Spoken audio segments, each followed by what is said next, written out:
जय हिंद साथियों। आज के इस वीडियो में हम रीजनिंग का एक प्रैक्टिस सेट लगाने वाले हैं जो कि आपके आने वाले SSC, CGL, CHSL, MTS, SSC GD और अन्य सभी अदर गवर्नमेंट एग्जाम जहां पर रीजनिंग पूछा जाता है, यह वीडियो जो है बहुत ज़्यादा इंपॉर्टेंट होने वाला है। तो चलिए स्टार्ट करते हैं। यहाँ पर पहला क्वेश्चन दिया गया है आपको कि जिस प्रकार से यहाँ पर 10 का संबंध 0 से है और 16 का संबंध 3 से है, उसी प्रकार से आपको बताना है कि 12 का संबंध जो है इस प्रश्न चिन्ह वाली जगह पे क्या होगा। ठीक है, तो यहाँ पर वो पैटर्न खोजना है जो इन दोनों में फॉलो हो रहा होगा और इसको फिर इसमें लगाना है। ठीक है, तो देखिए ये दोस्तों, यहाँ पर हम सबसे पहले इस 16:3 को हल करते हैं। तो जब आप इस 16 का जो है यूनिट क्या बोलते हैं, इसमें जितने भी डिजिट है उसका सम ऑफ डिजिट निकालते हैं तो क्या निकल के आता है, यहाँ पर देखिए 1 होगा और 6 होगा, तो इस प्रकार से 7 निकल के आता है। अब हमें इस 3 से क्या करना है, 7 बनाना है, तो क्या करेंगे तो 7 आएगा। देखिए जब आप 3 को 2 से गुणा कर देंगे तो आपके पास निकल के आएगा 6, और जब आप उसमें 1 जोड़ देते हैं तो आपके पास निकल के आ जाता है 7। ठीक है, इसी प्रकार से हम यहाँ भी करेंगे। यहाँ देखिए 0 से हमें सबसे पहले हम क्या करेंगे, इस 10 के जो है सम ऑफ डिजिट निकालेंगे, तो यहाँ पर सम ऑफ डिजिट क्या निकल के आएगा, 1 और 0 निकल के आएगा। जब इसको जोड़ते हैं तो हमारा 1 आता है। तो हमें 0 से 1 बनाना है, यही पॉइंट पैटर्न को फॉलो करके। तो क्या करेंगे, यहाँ पे हमारा 0 दिया हुआ है, तो इस 0 में गुणा करेंगे सबसे पहले 2 का, चूंकि यहाँ भी 2 का गुणा किया है तो यहाँ भी करेंगे, तो हमारा निकल के आता है 0। और जब उसमें हम 1 जोड़ देते हैं तो देखिए यहाँ पर हमारा 1 निकल के आता है, जो कि 10 का क्या बोलते हैं, सम ऑफ डिजिट होता है। ठीक है, इसी प्रकार से हमें यहाँ भी करना है 12 और क्वेश्चन मार्क जगह पे। तो हम यहाँ पे क्या करेंगे, यहाँ पे हम क्वेश्चन मार्क जगह पे हम एक्स ले लेंगे। ठीक है, तो हमें क्या करना पड़ेगा, जब हम एक्स को यहाँ पर 2 से गुणा करेंगे और उसमें जब 1 जोड़ देंगे तो यहाँ पर जो 12 का सम ऑफ डिजिट है क्या हो जाएगा, 1 + 2। ठीक है, ये आना चाहिए। तो जब आइए आप इसको हल करते हैं, तो यहाँ पर हमारा 2 एक्स हो गया, यहाँ पर +1 हो गया। जब हम 1 और 2 को जोड़ेंगे तो हमारा क्या हो जाएगा, यहाँ पे 3 हो जाएगा। अब हम इस 1 को पक्षांतर कर देते हैं, तो हमारा देखिए 3 में जैसे जब 1 जाएगा तो क्या बच के आएगा, 2 आएगा। ठीक है, अब हमारा 1 से यहाँ से निकल के आ जाएगा 2/2। ठीक है, जब हम इसको काटेंगे तो क्या निकल के आ जाएगा, 1 आ जाएगा। इस प्रकार से हमारा 1 से जो कि क्वेश्चन मार्क जगह पे आने वाला है, क्या निकल के आ गया, 1 निकल के आ गया। यहाँ पर हमारा ऑप्शन नंबर ए बिल्कुल सही है। उम्मीद करता हूँ यहाँ तक आपको समझ में आया होगा। तो इस प्रकार के क्वेश्चन को ऐसे ही हल करना है दोस्तों। अगले क्वेश्चन की ओर बढ़ते हैं। यहाँ पर भी आपको दिया गया है, इसमें क्या करना है, जिस प्रकार से नंबर का संबंध इस नंबर से है, मदर का संबंध ये वर्ड से है, उसी प्रकार से बताना है कि फिंगर का संबंध जो है इस क्वेश्चन मार्क की जगह पे क्या आने वाला है इन चारों में से। ठीक है, तो देखिए आइए सबसे पहले हम ये कोडिंग डिकोडिंग से क्वेश्चन है, इसको सबसे पहले क्या कर लेते हैं, हम डिकोडिंग कर लेते हैं नंबर में। देखिए यहाँ पर हमें दिया गया है नंबर। ठीक है, लिख लेते हैं NUMBER। ठीक है, जब हम इसको संख्या में इसका कोडिंग करेंगे तो 14 का क्या क्या होता है, एन का क्या होता है, 14 होता है, और यू का होता है आपका 21, एम का होता है 13, बी का होता है 2, ई का होता है 5 और आर का होता है 18। ठीक है, तो ये क्या बन रहा है, यहाँ पे हमारा बन रहा है, देखिए UNYR और ई। ठीक है, इस प्रकार से बन रहा है, इसको भी डिकोडिंग कर लेते हैं। यहाँ पे देखिए 21 हो गया, ये 14 हो गया, ये भी 14 हो गया, ये हमारा 25 हो गया, यहाँ पे ये हमारा 18 हो गया, ये 5 हो गया। अब देखिए यहाँ पे क्या कोई पैटर्न फॉलो क्या बोलते हैं दिख रहा है क्या, देखिए यहाँ पर आप देखेंगे तो यहाँ आपको दिख जाएगा। देखिए यहाँ पे इस प्रकार से को देखने को मिलेगा, और यहाँ पर देखिए ऐसे करके देखने को मिलेगा। ठीक है, और यहाँ पर जो नंबर हो रहा है, देखिए इन दोनों को जोड़ेंगे आप तो यहाँ पर आपको 27 देखने को मिल रहा है, और यहाँ भी जब आप इन दोनों को जोड़ते हैं तो यहाँ पर भी आपको 27 देखने को मिल रहा है। ठीक है, इसी प्रकार से ये वाला दूसरे वाली संख्या को भी देख लेते हैं। यहाँ पे आपको दिया गया है MOTHE और R। ठीक है, जब इसका डिकोडिंग करेंगे तो क्या निकलेगा, ये 13 हो गया, ये 15 हो गया, ये 20 हो गया, और ये 8 हो गया, ये हो गया आपका 5, और यहाँ पर ये हो जाएगा 18। ठीक है, इसको क्या क्या कोडिंग किया गया है, इसका मतलब क्या बताया गया है, यहाँ पे दिया गया है आपको OMGSR और E। ठीक है, जब इसको भी हम डिकोड करेंगे तो क्या निकल के आएगा, ये हो जाएगा 15, ये हो जाएगा 13, ये हो जाएगा आपका 7, ये आपका 19, ये 18 और ये 5। ठीक है, यहाँ पर भी देखिए सेम चीज देखने को मिलेगा, यहाँ पर इस प्रकार से क्रॉस देखने को मिलेगा आपको। और यहाँ पर जब आप इन दोनों को ऊपर नीचे जोड़ेंगे तो आपको यहाँ पर भी 27 देखने को मिलेगा। ठीक है, जब 19 और 8 को आप जोड़ेंगे तो यहाँ पर भी 27 मिलेगा, और जब इस 20 को इस 7 से जोड़ेंगे तो भी आपको 27 देखने को मिलेगा। ठीक है, तो इसी प्रकार से हमें इस वाले जो क्या बोलते हैं वर्ड है, इसमें भी सेम पैटर्न को फॉलो करना है। तो चलिए लिख लेते हैं यहाँ पर। देखिए आपको यहाँ पर दिया हुआ है FINGER। ठीक है, इसको जब हम संख्या में कोडिंग करेंगे तो क्या निकल जाएगा? F का हो जाएगा 6, I का हो जाएगा 9, N का हो जाएगा 14 और G का हो जाएगा 7, E का हो जाएगा 5 और R का हो जाएगा 18।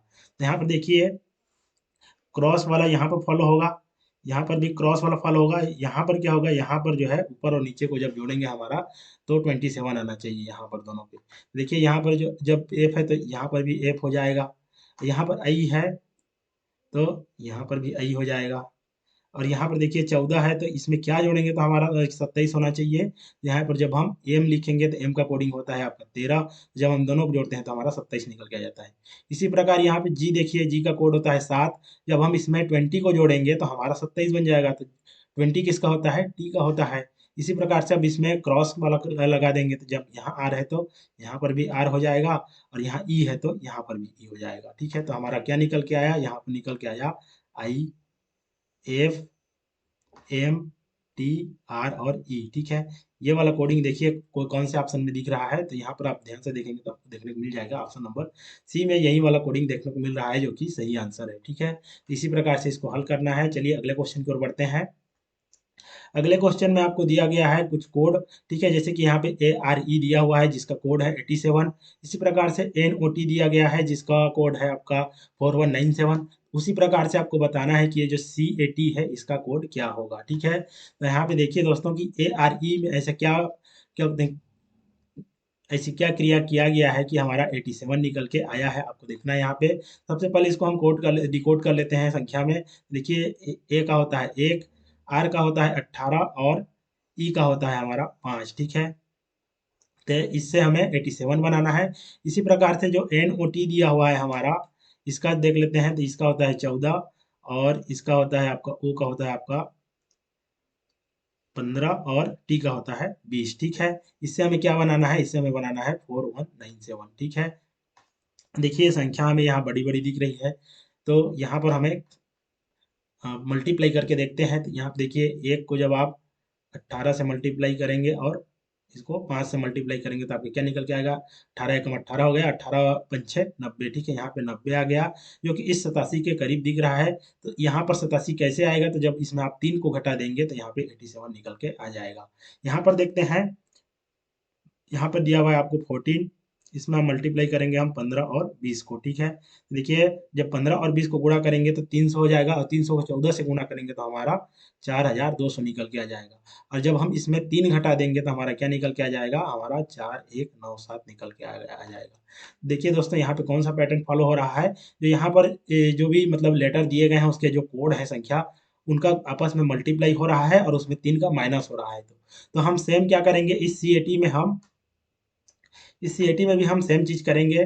जो भी इसका कोडिंग है उसको आपस में मल्टीप्लाई कर देंगे। देखिए C का हो जाएगा 3, A का हो जाएगा 1 और T का हो जाएगा 20। ठीक है, जब इसको आपस में हम गुणा करेंगे तो क्या निकल के आ जाएगा? 3 गुणा 1 गुणा 20 निकल के आ जाएगा। और जब इसको आप गुणा कर लेंगे तो आपके पास देखिए 3 एकम 3 और 3 और 20 को गुणा करेंगे तो यहाँ पे 60 निकल के आ गया। ठीक है, इसमें हम क्या माइनस कर रहे थे? तो इसमें हम देखिए 3 माइनस कर रहे थे। सेम यहाँ पर भी 3 का माइनस कर देंगे तो हमारा यहाँ पे निकल के आ जाएगा, यहाँ पे निकल के आ जाएगा आपका 57। ठीक है, इस प्रकार से इसका ये आंसर हो जाएगा। ठीक है, ऑप्शन नंबर सी जो है इसका सही आंसर हो जाएगा। ये दोस्तों ये SSC CHSL का क्वेश्चन है जो आया हुआ था। तो इसी पैटर्न में SSC लगातार क्वेश्चन पूछ रहा है, तो आप ऐसे ही क्वेश्चन को करके जाएंगे तो निश्चित ही आपको सफलता मिलेगी। चलिए अगले क्वेश्चन की ओर बढ़ते हैं। यहाँ पे देखिए बताया गया है कि जो हिस्ट्री का संबंध इस वर्ड से है, रिकॉर्ड का संबंध इस वर्ड से है, वैसे ही हमें इस आर्क्यू का संबंध जो है इस क्वेश्चन मार्क वाले क्या बोलते हैं संख्या से बताना है। आइए इसको भी हम डिकोड कर लेते हैं। देखिए हिस्ट्री का क्या हो जाएगा? जब हम HISTORY इसका हम कोडिंग करेंगे, देखिए एच का होता है आपका 8, आई का होता है 9, एस का होता है आपका 19, टी का होता है 20 और ओ का होता है आपका 15 और आर का होता है आपका 18 और वाई का होता है आपका 25। ठीक है, इसी प्रकार से इस देख लेते हैं इसको ये क्या में चेंज हो रहा है। तो यहाँ पे हो रहा है आपका S, R, H, G, L I और बी में हो रहा है। ठीक है, इसको भी जब आप डिकोड करोगे तो क्या निकल के आएगा, एस का हो जाएगा 19, आर का हो जाएगा 18, एच का हो जाएगा 8, जी का हो जाएगा 7, एल का हो जाएगा आपका 12, आई का हो जाएगा 9 और बी का हो जाएगा 2। देखिए यहाँ पे कोई पैटर्न मिल रहा है का। देखिए दोस्तों, जब आप इन दोनों को जोड़ेंगे, ऊपर वाले एच को और इस एस को, तो यहाँ पे जो है इसका क्या बोलते हैं, टोटल निकल के आने वाला है आपका 27। ठीक है, यहाँ पे 27 आ जाएगा। इसी प्रकार से जब इस 9 को 8 से जोड़ोगे, वो भी 27 निकल के आएगा। इसी प्रकार से सेम चीजें जो है यहाँ पे चल रही है कि ऊपर और नीचे का जो टोटल है वो 27 निकल के आ रहा है। आइए इस दूसरे वाली संख्या पे भी देख लेते हैं, क्या यहीं पे सेम, इसमें भी क्या यही सेम पैटर्न फॉलो हो रहा है। फिर हम इस पर लगाएंगे उस पैटर्न को। ठीक है, देखिए यहाँ पर आपको दिया गया है रिकॉर्ड, RECORD। ठीक है, इसका कोड करोगे तो आपको क्या निकल के आएगा, ये हो जाएगा 18, 5, 3, 15, 18 और यहाँ पे निकल के आएगा 4। ठीक है, आइए नीचे इसके देख लेते हैं क्या लिखा है।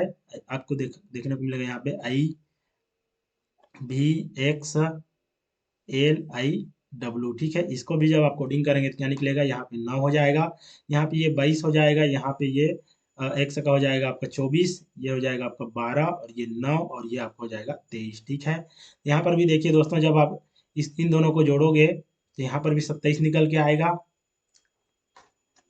और जब इस भी को जब ई से जोड़ोगे तो यहाँ पर भी 27 निकल के आएगा।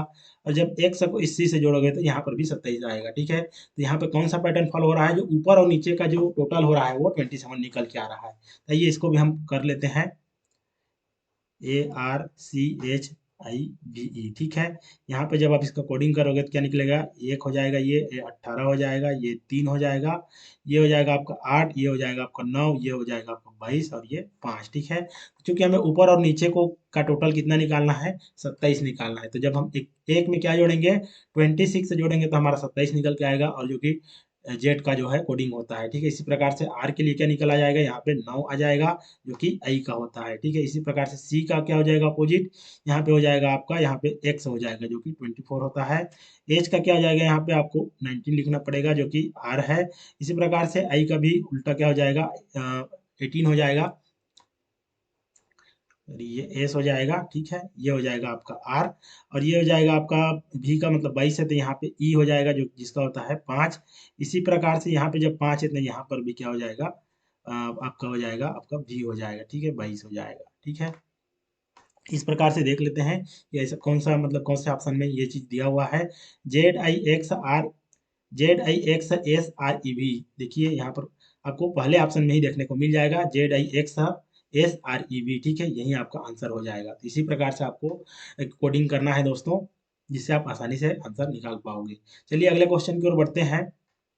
यहाँ पर आपको दर्पण प्रतिबिंब बताना है। ये आपका वर्ड दिया गया है और यहाँ पर आपका दर्पण लगा हुआ है, तो इसका दर्पण पर प्रतिबिंब कैसा बनेगा आपको बताना है। ठीक है, यहाँ पर देखिए, जो संख्या ये मिरर के पास में होता है वो संख्या जो है आपको प्रतिबिंब में सबसे नजदीक में देखने को मिलेगा। तो यहाँ पर आपको देखिए, आपको देखिए ये 5 देखने को मिल रहा है, तो यहाँ पर तो मतलब कि सब में है। ठीक है, लेकिन आपको देखिए यहाँ पर एलिमिनेशन तरीके के मेथड से इसको जो है हल करना होता है। तो यहाँ पे आप वो सारी संभावनाओं, ये भी नहीं होगा। यहाँ पर भी ए को जो है,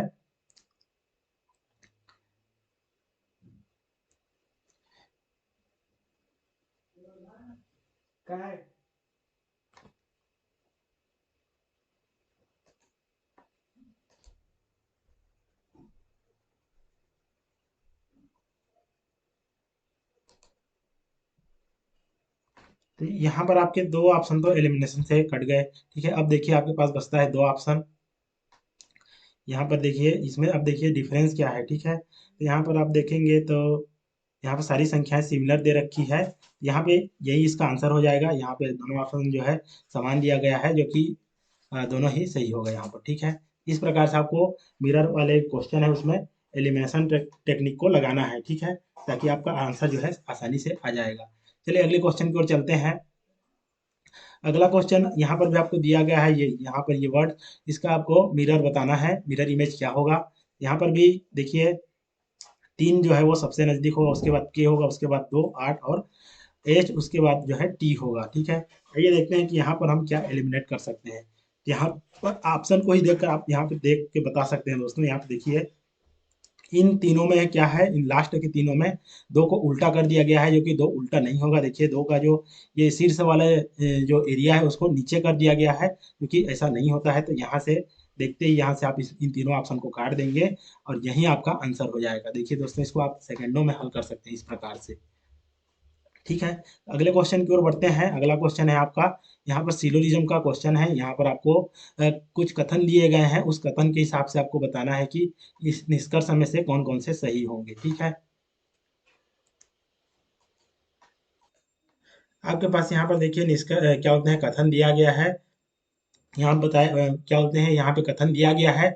इस कथन को पूर्ण रूप से सत्य मानते हुए आपको यहाँ पर जो निष्कर्ष दिए गए हैं उस निष्कर्ष में बताना है कि कौन से निष्कर्ष जो है इस कथन का अनुसरण करते हैं। ठीक है, यहाँ पर ये नहीं देखना है दोस्तों कि वास्तविक में संख्याएं सत्य है या असत्य है। इनको जो है पूर्ण रूप से सत्य मानते हुए आपको इस निष्कर्ष को बताना है। इसके लिए हम क्या करेंगे, यहाँ पे वेन डायग्राम बनाएंगे। अब हम यहाँ पे देखिए इसका वेन डायग्राम जो है वो ड्रॉ कर लेते हैं। यहाँ पे बोला गया है आपको कि कुछ बर्तन क्या है, डिब्बे हैं। देखिए यहाँ पे कुछ बर्तन डिब्बे हैं, तो ये हो गया आपका बर्तन। ठीक है, ये हो गया आपका बर्तन। इसमें से कुछ बर्तन क्या है, यहाँ पे कुछ बर्तन जो है आपके डिब्बे हैं। ठीक है, और यहाँ पे बोला गया है कि सभी स्टैंड डिब्बे हैं। यहाँ पर जितने भी स्टैंड होंगे, ये हो गया आपका स्टैंड, ये सब के सब क्या है, डिब्बे हैं, अर्थात ये डिब्बे के अंदर आएंगे। अब यहाँ पे बोला गया है कि कुछ गत्ते क्या है, स्टैंड है। ठीक है, अब यहाँ पे हमें कुछ गत्ता लेना है जो कि स्टैंड के अंदर आएगा, कुछ आएगा। ठीक है, सभी नहीं आएगा।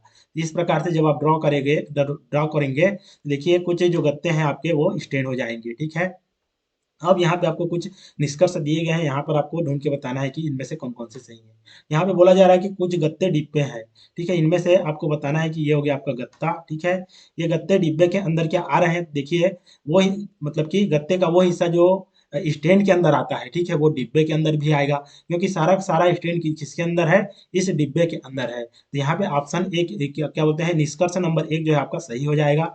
दूसरा निष्कर्ष देखिए, कुछ गत्ते बर्तन है। ठीक है, यहाँ पर देखिए गत्ते कहाँ है, गत्ता यहाँ पे यहाँ है, और बर्तन कहाँ है, बर्तन आपका ये हो गया। दोनों में देखिए यहाँ पर कोई रिलेशन नहीं दिया गया है। तो जब आपको कथन में कुछ भी मतलब कि फिक्स नहीं दिया होगा तो हम उसको सही नहीं मानेंगे। तो ऑप्शन नंबर ये क्या होते हैं, दूसरा जो निष्कर्ष है आपका ये गलत हो जाएगा। तीसरे निष्कर्ष की ओर देखते हैं, कुछ बर्तन स्टैंड है। देखिए बर्तन और स्टैंड के बारे में भी यहाँ पर कोई रिलेशन नहीं बताया गया है, तो इसको भी हम सही नहीं लेंगे। तो इस प्रकार से हमारा आंसर क्या निकल के आ जाएगा, ऑप्शन नंबर ए जो इसका सही आंसर हो जाएगा। केवल निष्कर्ष ए सही है। ठीक है, बाकी निष्कर्ष के बारे में हम नहीं बता सकते। इस प्रकार से आपको सिलोजिज्म के क्वेश्चन को हल करना है। ठीक है, अगला क्वेश्चन की ओर बढ़ते हैं। यहाँ पर भी आपको तीन कथन दिए गए हैं और तीन निष्कर्ष दिए गए हैं। इसमें बताना है कि इसमें से कौन कौन से निष्कर्ष हैं जो इस कथन को फॉलो करते हैं। ये इसको भी बना लेते हैं। यहाँ पे बोला गया है कि सभी सेब सेब क्या है, केले हैं। तो सभी सेब, ठीक है, ये हो गया आपका सेब, और ये सब किसके अंदर आएंगे, सब आएंगे केले के अंदर। ठीक है, इस प्रकार से इसका बन जाएगा वेन डायग्राम। अगला बोला गया है यहाँ पे कि सभी अंगूर केले हैं। ठीक है, जितने भी अंगूर आएंगे वो भी सब क्या आएंगे, केले के अंदर आएंगे। तो ये हो गया आपका अंगूर, जो कि वो भी केले के अंदर आएगा। और सभी केले क्या हैं, सभी केले नट हैं। ये अब जो केला है वो किसके अंदर आ जाएगा, ये आ जाएगा नट के अंदर। ये हो गया आपका नट। ठीक है, इस प्रकार से आपका वेन डायग्राम बन गया है। आइए अब इसके निष्कर्ष को देखते हैं। ठीक है, तो यहाँ पे बोला जा रहा है निष्कर्ष में कि सभी सेब नट हैं। ठीक है, यहाँ पर सेब देखिए, सभी सेब क्या है, नट के अंदर आ रहा है बिल्कुल इस वेन डायग्राम में। तो यहाँ पर आप क्या बोलते हैं, निष्कर्ष एक आपका सही हो जाएगा। दूसरा बोला जा रहा है कि सभी अंगूर नट हैं। देखिए अंगूर भी सभी क्या है, नट के अंदर आ रहे हैं। यहाँ पर क्या बोलते हैं, सेकेंड निष्कर्ष भी आपका सही हो जाएगा। कोई भी नट केला नहीं है। ठीक है, देखिए दोस्तों, जब आपको कथन में स्पष्ट रूप से कुछ भी नेगेटिव चीज नहीं दी गई होगी तो नेगेटिव को आपको सत्य नहीं मानना है। ठीक है, तो आप ये नहीं बता सकते कि कोई केला नट है कि नहीं है। ठीक है, ये आपका गलत हो जाएगा। तो यहाँ पे ऑप्शन नंबर आपका सी सही हो जाएगा कि कथन निष्कर्ष एक और निष्कर्ष दो दोनों सही है। ठीक है, निष्कर्ष तीन जो है वो गलत है। ठीक है, तो इस प्रकार से इसका आंसर हो जाएगा। आइए अगले क्वेश्चन की ओर बढ़ते हैं। अगला क्वेश्चन यहाँ पर दिया गया है कि एक संख्या का एक समुच्चय यहाँ पर दिया हुआ है। इसी से मिलता जुलता जो है, इसमें से कौन सा समुच्चय है जो इससे मिलता जुलता होगा, आपको बताना है। तो देखिए इसमें देखिए क्या हो रहा है, यहाँ पर आपको दिया गया आपका 16, 30 और 36। ठीक है, यहाँ पर आपको दिया गया है। इसमें देखिए कौन सा मतलब कि पैटर्न फॉलो हो रहा है। तो जब आप यहाँ पर देखेंगे, यहाँ पे देखिए ये क्या है, ये 4 का वर्ग है, और ये क्या है, ये 6 का वर्ग है। ठीक है, तो यहाँ ये 6 का वर्ग हो गया, ये 4 का वर्ग हो गया। तो जब आप इस 4 और 6 को जोड़ते हैं तो क्या निकल के आता है, जब आप इस 4 और 6 को जोड़ेंगे तो आपका निकल के आता है 10, और इस 10 में जब आप 3 को गुणा कर देते हैं आपका 30 निकल के आता है, जो कि बीच वाली संख्या हो जाती है। ये पैटर्न देखते हैं कि इसमें कौन से में फॉलो हो रहा है। देखिए जब ये यहीं से आप इसको छाट सकते हैं। देखिए ये तो कोई भी परफेक्ट स्क्वायर नहीं है तो ये कट जाएगा। यहाँ पर भी देखिए 14 और 48 कोई परफेक्ट स्क्वायर नहीं है तो ये भी कट जाएगा। यहाँ पर 16 और 64 जो है परफेक्ट स्क्वायर है, तो ये भी आपका आंसर हो सकता है। यहाँ पर 9 और 25 भी आपका परफेक्ट स्क्वायर है, तो इन दोनों में से कोई एक आंसर हो सकता है। आइए निकाल के देखते हैं। सबसे पहले देखते हैं कि 16 और 64 से 48 बना के देखते हैं। देखिए 16 और 48 को सबसे पहले हम लेंगे, 16, 48 और 64 को। यहाँ पर देखिए 16 जो है वो 4 का स्क्वायर है, और ये 64 जो है वो 8 का स्क्वायर है। जब हम इस 4 और 8 को जोड़ते हैं तो हमारा क्या निकल के आएगा, 4 और 8 को जोड़ेंगे तो हमारा यहाँ पे 12 निकल के आएगा। अब इस 12 से 48 बनाने के लिए हमें क्या करना पड़ेगा, यहाँ पे गुणा 4 करना पड़ेगा, तब जाके 48 आएगा। लेकिन ये जो हमारा यहाँ पे दिया हुआ संख्या है, समुच्चय है, उसमें तो 3 का गुणा हो रहा है, तो ये संख्या जो है हमारा आंसर नहीं हो सकता। ठीक है, अब डेफिनेटली बी ऑप्शन ही आपका सही आंसर होने वाला है। लेकिन नहीं, इसको हल करके देख लेते हैं। यहाँ पे आपको संख्या दिया गया है 9, 24 और 25। ठीक है, यहाँ पे संख्या दिया गया है। ये हो जाएगा आपका 3 का स्क्वायर, और ये है आपका 5 का स्क्वायर। जब आप इस 3 और 5 को जोड़ते हैं तो आपका क्या निकल के आएगा, देखिए आप 3 और 5 को जब आप यहाँ पे जोड़ेंगे तो आपका 8 निकल के आएगा, और जब इस 8 में आप 3 का गुणा करते हैं तो आपका 24 निकल के आएगा, जो कि दी गई समुच्चय पर यही सेम पैटर्न फॉलो हो रहा है। यहाँ पर ऑप्शन नंबर डी इस प्रकार से आपका सही आंसर हो जाएगा। ठीक है, इस प्रकार से आप आसानी से आंसर निकाल सकते हैं। आइए लास्ट क्वेश्चन की ओर देखते हैं। इसमें भी इस समुच्चय दिया गया है, बताना है आपको कि यहाँ पर आपको ये बताना है कि इसमें से कौन सा फॉलो नहीं करता है। ठीक है, यहाँ पे जो 3 समुच्चय हैं वो या ये वो तो इस मतलब इस पैटर्न को वो लोग तो फॉलो करते होंगे, लेकिन कोई एक मतलब कि समुच्चय ऐसा है जो इसको फॉलो नहीं करता है, उसी को आपको खोज के बताना है। तो सबसे पहले हम देख लेंगे कि इसमें कौन सा पैटर्न फॉलो हो रहा है। देखिए आपको यहाँ पे 12 और 81 और 15 दिया गया है, तो आपको 12 और 15 से क्या करना है, 81 बनाना है। तो आप आसानी से इसको निकाल पाएंगे। देखिए आप जब आप 12 और 15 को जोड़ देंगे तो आपका क्या निकल के आएगा, यहाँ पे निकल के आएगा 27, और इस 27 में जब आप 3 का गुणा करते हैं तो आपका 81 निकल के आ जाता है। ठीक है, यहाँ पे 81 निकल के आ जाएगा। देखिए यहाँ पे कौन कौन से मतलब कि पैटर्न है जो इसी को फॉलो कर रहे हैं। देखिए आपको 15 और यहाँ पे 16 को आप जोड़ेंगे तो आपको क्या निकल के आएगा, 31 निकल के आएगा। जब इसमें आप 3 का मल्टीप्लाई करेंगे तो आपका 93 निकल के आ रहा है। ये तो आपका फॉलो कर रहा है। ठीक है, दूसरी संख्या देख लेते हैं। यहाँ पे दिया हुआ है आपको 13 और 17। ठीक है, इससे देखिए क्या निकल के आ रहा है, जब आप इस दोनों को जोड़ेंगे तो आपका निकल के आ जाएगा 30, और जब आप इसको 3 से गुणा करेंगे तो आपका क्या आना चाहिए, 90 आना चाहिए। लेकिन यहाँ पे देखिए आपको क्या दिया गया है, आपको दिया गया है 85। यही आपका जो है वो आंसर हो जाएगा, जो कि इस पैटर्न को फॉलो नहीं करता है। बाकी इन सबको भी आप हल करके देख सकते हैं, मतलब कि ये फॉलो करते हुए दिखेंगे। ठीक है, तो यहाँ पे आपका आंसर क्या हो जाएगा, ऑप्शन नंबर बी आपका सही आंसर हो जाएगा। ठीक है, इस प्रकार से आप आसानी से हल कर सकते हैं। दोस्तों आज के वीडियो में इतना ही। उम्मीद करता हूँ आपको ये वीडियो पसंद आया होगा। यह वीडियो दोस्तों आपके आने वाले एसएससी जीडी, सीजीएल, सीएचएसएल और एसएससी एमटीएस और जितने भी अदर गवर्नमेंट जॉब के एग्जाम हैं, जो कि आप जिसमें कि आपको रीजनिंग पूछा जाता है, उन सभी के लिए इम्पोर्टेंट होने वाला है। तो इसको अच्छे से प्रैक्टिस करते चलिएगा। धन्यवाद।